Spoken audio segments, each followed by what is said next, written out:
तो cell book बनाने जा रहे हैं इस क्वेश्चन में हम मेसर्स XYZ फर्नीचर कंपनी, ये ऊपर पार्टी का नाम लिखा है, उसकी सेल बुक बनाने जा रहे हैं। ये सेल बुक का फॉर्मेट है और ये क्वेश्चन है कि messrs XYZ furniture company has the following transaction.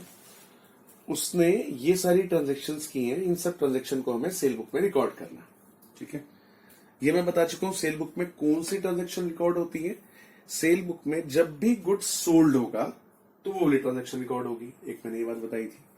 दूसरी बात क्या बताई थी कि उधार की सेल ही रिकॉर्ड होती है सेल बुक में। कैश में जो सेल हुई है वो तो कैश बुक में चली गई, आपने कैश बुक पढ़ लिया। कैश बुक में कौन सी जो कैश में बेचते हैं, देखो ना वहां पे उधार की ट्रांजेक्शन अवॉइड करते हैं ना कैश बुक में, क्योंकि वहां पे सिर्फ कैश की ट्रांजेक्शन करते हैं। तो क्रेडिट वाली यानी कि उधार वाली ट्रांजेक्शन वहां पे हमने अवॉइड करी, वो वाली जो वहां अवॉइड करी थी वो यहां आएंगी। इसलिए सेल बुक में हम सिर्फ उधार की ट्रांजेक्शन ही रिकॉर्ड करते हैं, मैं बता चुका हूं। चलो अब सेल बुक बना रहे हैं तो ये फॉर्मेट में सबसे पहले डेट, फिर पर्टिकुलर्स कि क्या हमने सामान बेचा उसकी डिटेल आती है, या अमाउंट की डिटेल आती है। वो अमाउंट की डिटेल फिर अलग अलग अपने उसमें कॉलम्स पे चली जाती है। देखो कैसे, ये दो कॉलम है लेजर फोलियो इनवॉइस, इसका हमें कुछ नहीं करना लेकिन बनाना जरूर होता है, लेकिन इसके अंदर आएगा कुछ भी नहीं, फोलियो और इनवॉइस नंबर। तो चलो फर्स्ट एंट्री से स्टार्ट करते हैं। फर्स्ट एंट्री जनवरी 1, यहाँ पे डेट डाल दो जनवरी 1। क्या है entry, sold to Ajay. Ajay को माल बेचा हमने, मैसर्स अजय को 100 चेयर, ये लिखा है 100 chairs eight the rate 350 each, trade discount 10%, IGST 12%, freight 200 रुपए। इस एंट्री को हमें इसमें डालना है। तो क्या है डालने का तरीका, सबसे ऊपर पार्टी का नाम लिखो, अब किसको बेच रहे हो, मैसर्स अजय। ये इसको ऐसे अंडरलाइन करना है हमेशा, ठीक है, इसको हाईलाइट करना होता है कि हमने किसको बेचा है, मैसर्स अजय। ऐसे सारी एंट्री जिसको बेची है सबको हाईलाइट करेंगे। तो फिलहाल हमने इस एंट्री में अजय को बेचा, अजय को हाईलाइट कर दिया।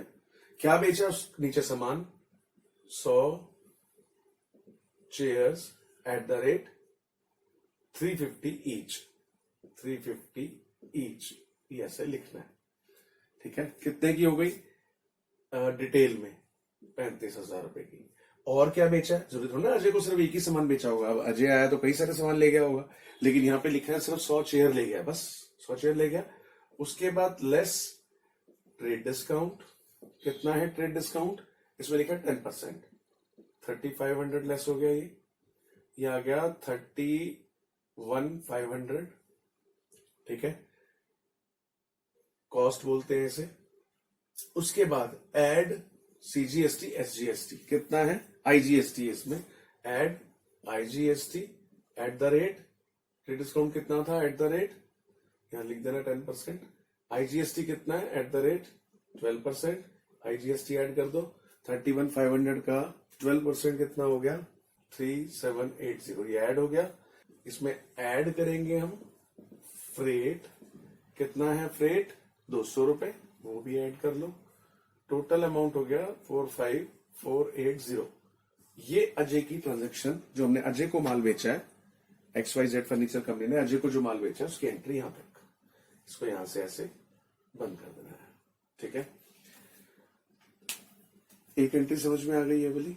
फिर से देख लो, हमने 100 चेयर बेची है अजय को 350 के हिसाब से 35,000 रुपए की, ट्रेड डिस्काउंट लेस हो गया, इतना बचा, फिर उसका IGST ऐड हो गया। जो बच के आया ना, इसमें से माइनस होने के बाद जो आया उसका 12% है IGST इस अमाउंट का। ठीक है, ट्रेड डिस्काउंट इसके ऊपर जो आया, मतलब जो नेट आता जाएगा उसके ऊपर ही होता जाएगा।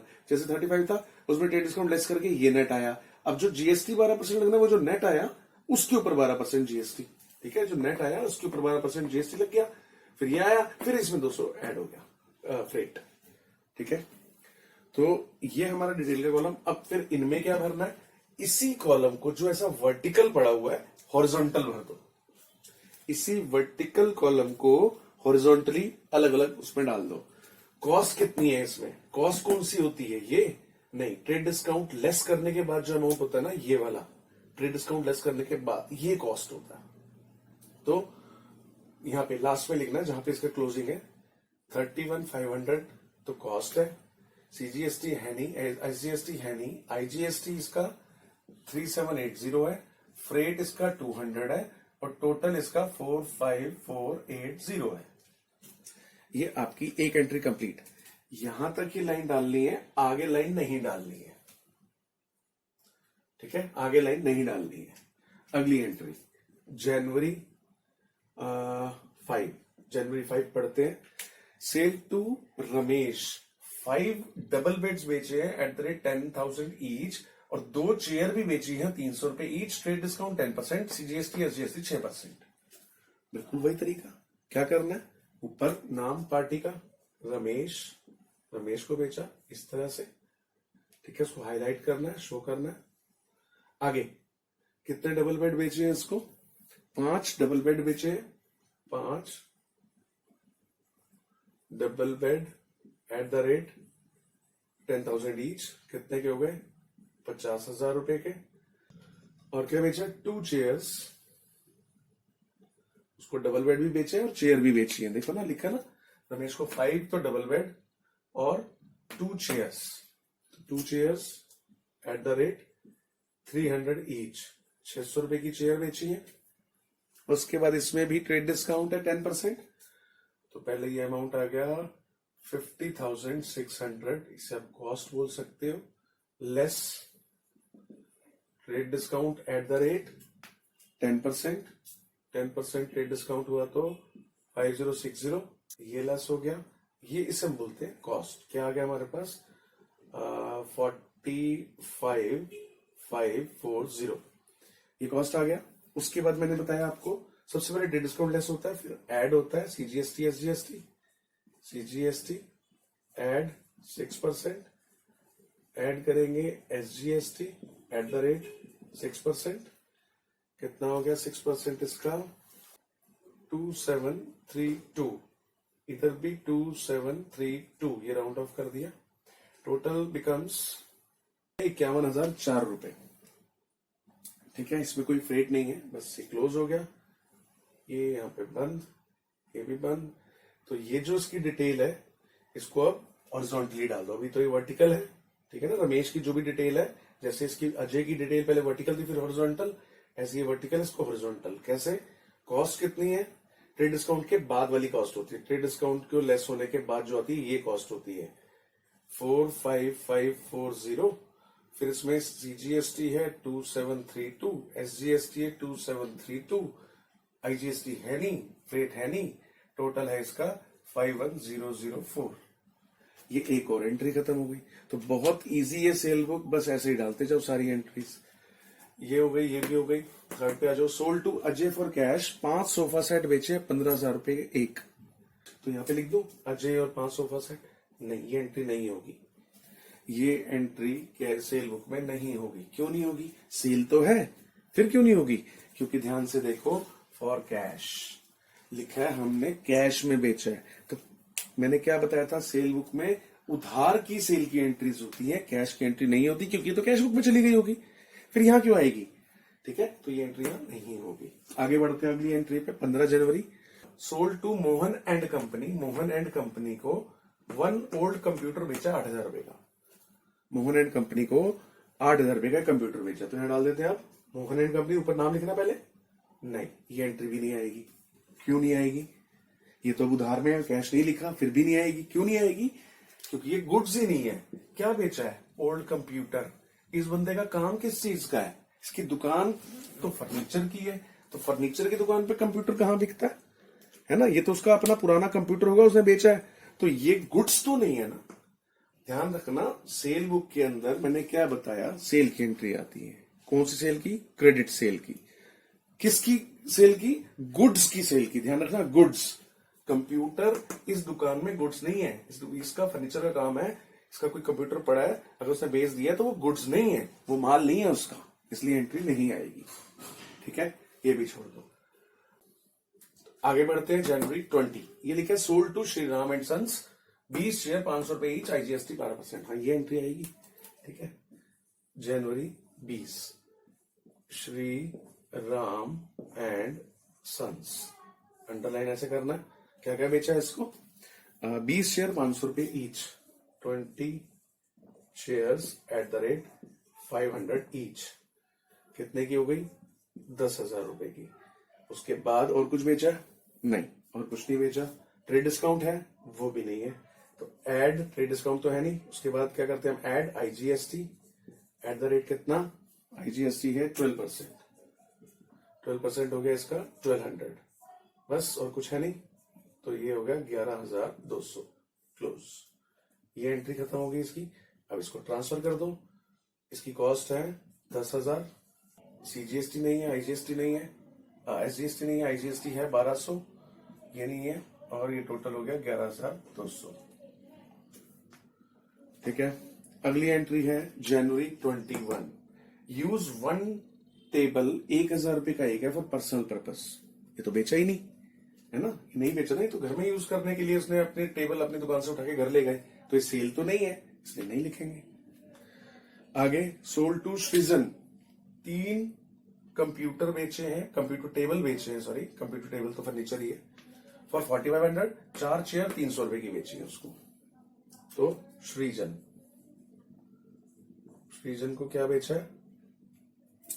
3 कंप्यूटर टेबल 4500 रुपए में। 3 computer table eight the rate 4500, गलत। 4500 ईच का लिखा है, ध्यान रखना। 3 कंप्यूटर टेबल 4500 में बेचे हैं, ये नहीं कह रहे कि एक 4500 के हिसाब से बेचा है ना, 4500 में 3 बेचे हैं, मतलब 1500 का हो गया। इतना भी ध्यान रखना पड़ेगा क्वेश्चन में। 4500, 4 chair 300 each, 4 chair eight the rate 300 each, 1200, और कुछ है नहीं, डेट डिस्काउंट है नहीं, बस खत्म। 5,700, ये एंट्री क्लोज है ना, ये क्लोज, बस इसको भी यहां डाल दो। तो 5700 तो कॉस्ट आ गई, और कुछ है नहीं, टोटल 5700। समझ में आ गया? अब लास्ट में सारे कॉलम्स का टोटल कर देते हैं। इसका कॉस्ट का कॉलम देख लो, सारे कॉलम्स का टोटल करना है। इसका तो 2732 ही है, 2732 है, इसमें 4980 है, इसका टोटल 200 है, इसका टोटल कर लो 92740। ठीक है, सबका टोटल हो गया। इसका जो टोटल आ गया वो आ गया 113384। तो ये आपकी सेल बुक कंप्लीट हो गई। इसमें बस एक बात ध्यान रखना, अगर आपसे कहते हैं परचेज बुक बनाओ, तो परचेज बुक भी ऐसी बनेगी, बस ऊपर कोई पार्टी का नाम लिखना, सेल की जगह परचेज बुक लिख देना। ठीक है, और यहां से जो परचेज की एंट्री उठाना और इसमें डाल देना। रूल्स वही रहेंगे, परचेज की एंट्री उठाओगे तो सिर्फ परचेज बुक बना रहे हो तो सिर्फ परचेज की, जैसे हमने सेल बुक बनाई तो सिर्फ सेल की एंट्री उठाई है, वो भी उधार वाली। तो परचेज बुक बनाओगे तो परचेज की एंट्री उठाना, वो भी उधार वाली, और वो भी माल की परचेज होनी चाहिए, गुड्स की परचेज, वो यहाँ पे डाल देना। वैसे ही वो पार्टी का नाम, ठीक है, उसके बाद नीचे डिटेल आ जाती है, वही लेस ट्रेड डिस्काउंट, बिल्कुल सेम फॉर्मेट परचेज का है। बस एक बात ध्यान रखना, यहाँ परचेज में कॉस्ट दिखाना है। एक मिनट, एक मैंने गलती कर दी इसमें, यहां पर जो कॉस्ट है, सेल बुक बना रहे हैं ना, तो सेल अमाउंट लिखना, कॉस्ट मत लिखना। ये एक बार करेक्शन कर लेना, ध्यान रखना कि जब सेल बुक बनाते हैं तो यहाँ कॉस्ट नहीं सेल अमाउंट लिखते हैं। सेल अमाउंट, ये मैंने यहाँ पे भी कॉस्ट लिखा है, सेल अमाउंट, सेल अमाउंट।